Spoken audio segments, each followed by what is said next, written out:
People always talk about how lies destroy you, how betrayal shatters everything you thought you knew. But that's not how it feels. Not really. Lies don't hit you like a car crash. They don't scream in your face or kick down your door.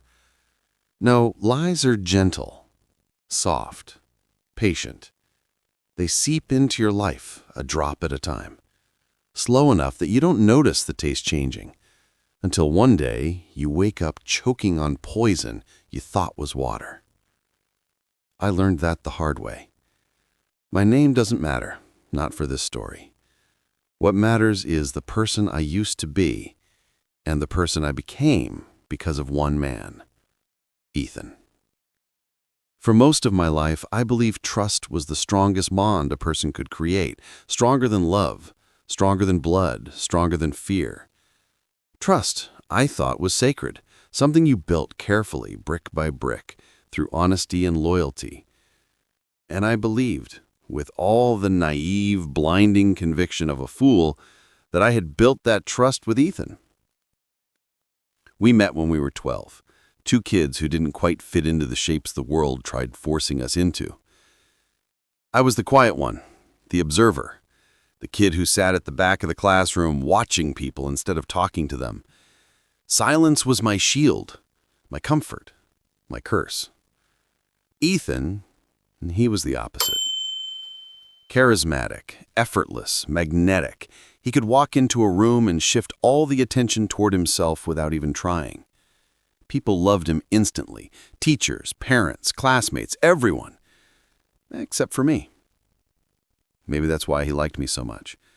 I wasn't impressed by him. I didn't laugh at his jokes just because everyone else did. I didn't orbit around him like he was the center of the universe. I think my indifference intrigued him. And in a way, it made him honest with me, at least in the beginning.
Later that night, Lena came home looking anxious.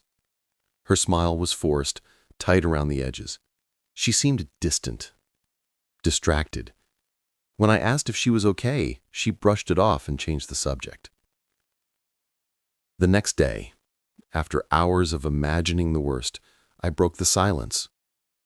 I asked her, quietly, carefully, "Are you hiding something from me?" She froze.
One by one, I created a folder on my laptop, labeled simply Truth. Inside, I gathered everything. Screenshots of suspicious conversations, voice notes from the woman who called, photos of Lena's late-night study sessions, financial inconsistencies involving Ethan, dates, timelines, contradictions, notes on Ethan's manipulation tactics, names of the women he deceived. I wasn't gathering evidence to confront them. I was preparing for destruction. That was the real turning point. Not when I discovered the betrayal, but when I chose how to respond. I stopped thinking emotionally, started thinking tactically. I didn't want to embarrass Ethan. I wanted him to unravel. I didn't want to yell at Lena. I wanted her to face her own guilt. I didn't want to break them. I wanted them to break themselves with the truth. And truth spreads like wildfire. In the weeks that followed, they changed. Ethan became paranoid, checking in nervously, asking if I was okay. Lena became overly affectionate, almost desperate to seem honest. They hid their communication better, but by then, I wasn't the one being manipulated anymore. I was the one manipulating them through their own fear. They taught me how to trust, but they also taught me how to watch. And now, I would teach them how consequences work. The moment I stopped loving them was the moment I became dangerous. The calm before the storm settled around me like a fog, thick and suffocating. I'd spent weeks weaving my web, quietly, methodically, making sure every thread was exactly where it needed to be. Revenge, I'd come to understand, isn't sudden. It's engineered. It unfolds like a slow-burning fuse, unseen until it's too late. Ethan wasn't just a liar, a cheater, or a coward. No, he was a collector, a hoarder of trust, admiration, and attention. He lived for the applause, for the role of the good guy in every story told around him. That image, that mask, was his oxygen. Without it, he would suffocate. So I decided to take that away, piece by piece. First, I mapped out his network of lies, years of half-truths, of stories told so many times they became gospel. The nights he said he was meeting a friend, when in reality he was slipping into someone else's life. The promises of exclusivity made to several women, all told that they were the one. The casual cruelty masked by brotherly affection, the same brotherhood he mocked behind my back. Each lie became a node on my blueprint, each person a point on a sprawling web. Ethan hadn't built a life. He had built a web. And webs are fragile. Touch one thread the right way, and the whole thing trembles. I was ready to shake his world. Next, I found allies among his victims. The woman who called me first, the one who shattered my illusions, she wasn't alone. I reached out with calm honesty, not anger or desperation. I asked, "Were you the only one?" Her bitter laugh was answer enough. No. She connected me to others, women Ethan had lied to, used, manipulated. Some had dated him, others were caught in his lies, promised something exclusive while he spun the same story elsewhere. I built a quiet alliance, not for drama or vengeance, but for truth. I told them simply, I want everyone to know. No confrontation, no chaos, just the truth. Most agreed without hesitation, because truth, once tasted, needs no convincing. Then came assembling the evidence, the puzzle Ethan never wanted completed. Screenshots of conversations where the same words were sent to multiple women. Voice notes of Ethan complaining about me, calling me clingy and jealous. Timelines that made no sense, like weekends where he was supposedly with one person but was seen with another. Proof of Lena's meetings with him when she said she was studying late. Financial records showing loans Ethan took from some women under false pretenses. Even questions posed to mutual friends, quiet, subtle inquiries that revealed inconsistencies no one noticed before. By the end of the month, my folder labeled Truth had become a mountain.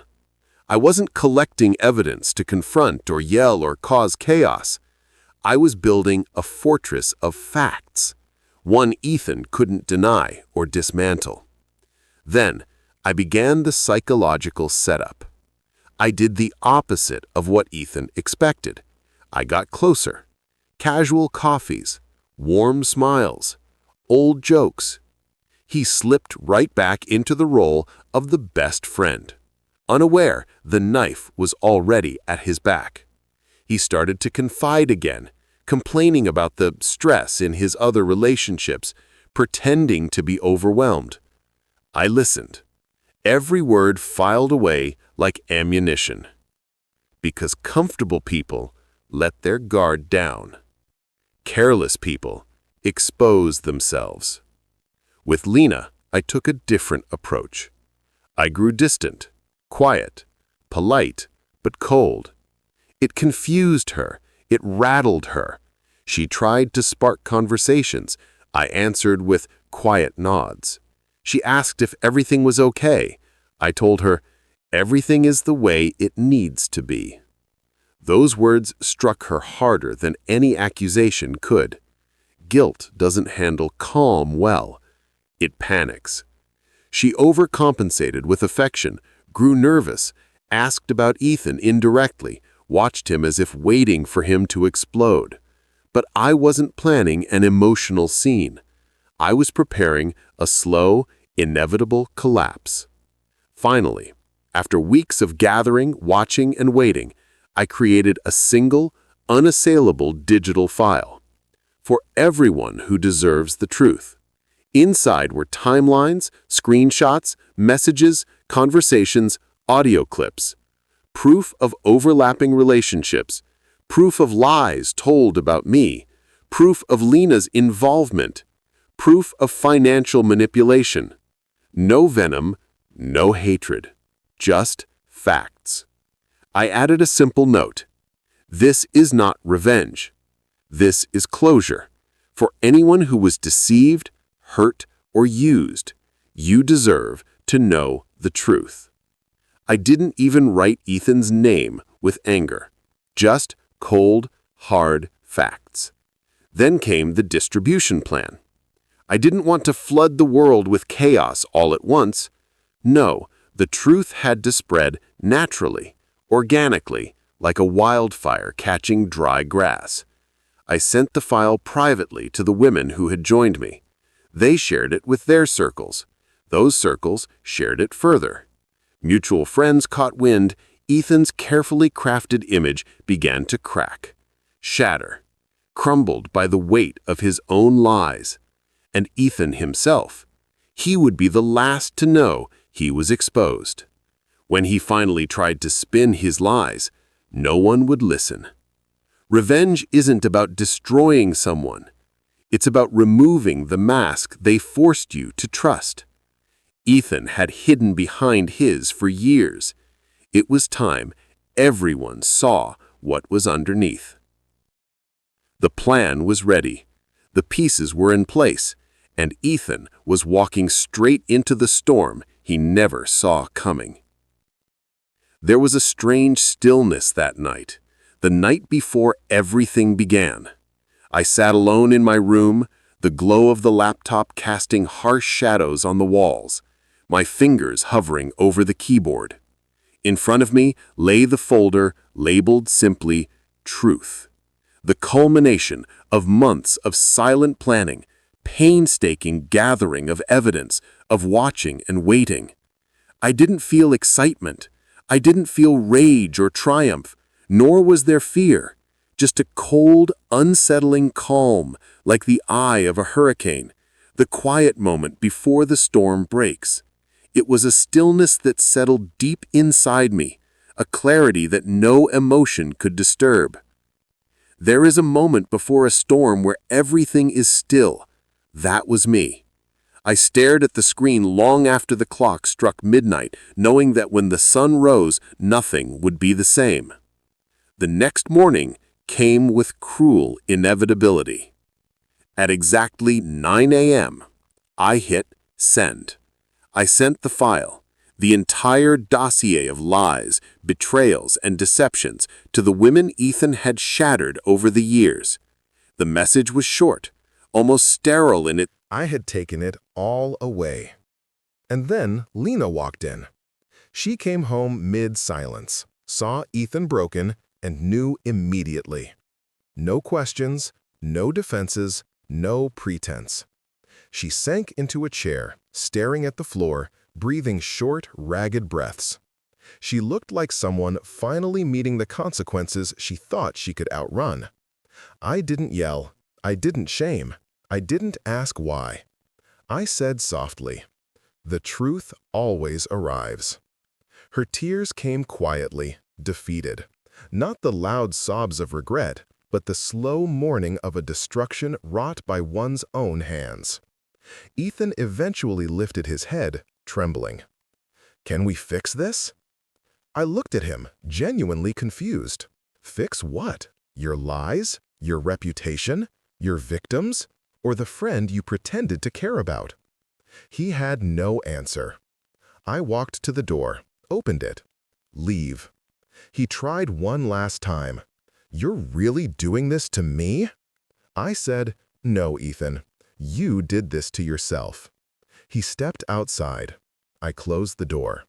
For a long moment, I stood in the silence I'd been denied for years. Clean, honest, final. This was the climax, not a wild explosion of anger, but a slow, deliberate unmasking. And in that stillness, I felt something I hadn't felt in a long time: freedom. Part 5. Word count, circa 1,200 words. Reply 6 for Part 6. Aftermath and reflection, approximately 1,000 plus words. The aftermath begins not with triumph, but with silence. Not the heavy, suffocating silence that once lived in the narrator's childhood home. Not the tense silence that used to fill the room whenever Ethan lied with a smile. Not even the painful silence that settled the night he saw Lena's messages and felt his world fracture. This silence is different. It is clean, light, almost peaceful. Like the air after a long storm. Not quiet because nothing is happening, but quiet because everything already has. For the first time in years, the narrator feels like the noise inside his head has stopped. No more overthinking. No more analyzing every conversation. No more replaying moments, wondering if he should have seen the signs sooner. His revenge is complete. Ethan's lies are exposed. Lena's mask is shattered. The truth is no longer something he must fight for. It stands clear, undeniable, and witnessed by everyone who once saw Ethan as untouchable. But as the narrator walks away from the final confrontation, Ethan yelling, desperate, clawing for some last scrap of control, something strange happens in him. He doesn't feel victorious. He feels empty. He acknowledges this quietly, honestly. Revenge doesn't give you your old life back. It simply burns the bridge to the one that betrayed you. He reflects on Ethan first. A man he once considered family. A man he trusted more than he trusted his own blood. A man for whom he sacrificed time, money, and emotional energy without ever questioning it. Now, when he thinks of Ethan, he doesn't feel anger anymore. He doesn't even hatred. What he feels is grief. The kind of grief you experience when you realize someone you loved never really existed. That the version of Ethan he kept defending, believing in, and fighting for was just a story Ethan told, a performance, a mask. Ethan's truest betrayal wasn't the lies themselves. It was the years he let the narrator believe they were brothers, all while using that trust as leverage. The narrator admits something vulnerable. Losing him felt like losing a limb I didn't know was infected. Painful to remove, but necessary. Liberating, but not with scars. Next, he reflects on Lena. For a long time, Lena was the softest part of his life. The warm light in rooms that felt too dark. The voice that soothed anxieties and quieted insecurities. And now, she is a stranger. Not because of the cheating, not because of the betrayal, but because of the cold, calculated way she allowed it to happen. The narrator thinks back to all the nights she comforted him, all the times she said she made her feel safe, all the moments she chose to silence while Ethan's lies wrapped tighter around him. He doesn't romanticize her. He doesn't hate her. He simply sees her clearly, maybe for the first time ever. Someone who loved being loved, but didn't know how to return it. Someone who valued attention more than loyalty. Someone who enjoyed being the center of Ethan's manipulative spotlight. Someone he no longer wishes to understand. He reflects on himself next, the hardest part of all. He admits that for years he thought of himself as the stable one, the rational one, the grounded one. But looking back, he sees how blind loyalty can become a flaw, how unconditional trust can make you vulnerable in dangerous ways, how people like Ethan recognize that vulnerability and sharpen it into a weapon. He realizes he wasn't weak for trusting, but he was naive for assuming others prized honesty the same way he did. He thought trust was a gift you give to those you love. Now he understands that trust is something people should earn, continually, through actions, not words. The narrator also confronts something deeper. He didn't just lose a friend and a partner. He lost a version of himself. The version who trusted without hesitation. The version who forgave before the apology even came. The version who believed love and loyalty were enough to stop someone from lying. That version of himself is gone, and he doesn't want him back. Because out of the ashes of that naive version, something stronger emerged. A man who finally knows what he deserves. A man who doesn't beg for truth. A man who doesn't become someone's emotional crutch. A man who doesn't mistake manipulation for charm or attention for affection. A man who will never again allow someone to lie to him simply because it's easier to let them. He thinks back to the moment Ethan realized his empire of lies was collapsing. The panic, the excuses, the trembling voice, the desperate reach for control. And he realizes something important. Ethan was never strong. The narrator just never stopped letting him win. Revenge didn't turn the narrator into a monster. It just stripped the disguises off the real ones. As the emotional reflection deepens, the narrator remembers standing outside after everything ended. The confrontation, the fallout, the truth spreading like wildfire through the group that once adored Ethan. He remembers the cold air, the stillness of the night, the faint ringing in his ears from hours of adrenaline. He remembers closing his eyes, and for the first time in a long time, exhaling without feeling like something inside him might collapse. He admits that the greatest victory wasn't exposing Ethan, nor breaking the toxic cycle, nor reclaiming the narrative. The greatest victory was reclaiming himself, his boundaries, his clarity, his confidence, his ability to walk away without looking back. Revenge was never about hurting Ethan. It was about freeing himself. And in the final paragraphs, he reflects on the lesson he wished he learned sooner. People don't destroy you all at once. They destroy you in pieces, small, sharp, almost invisible. But healing happens the same way, piece by piece. choice by choice, until one day you realize that the version of yourself they tried to break is gone, and the person standing in his place is someone they can never touch again. The story ends not with rage, but with a quiet, unshakable resolve. He lied to me for years. He thought I'd never find out. He thought I'd break. He thought I'd crawl back. But he forgot one thing.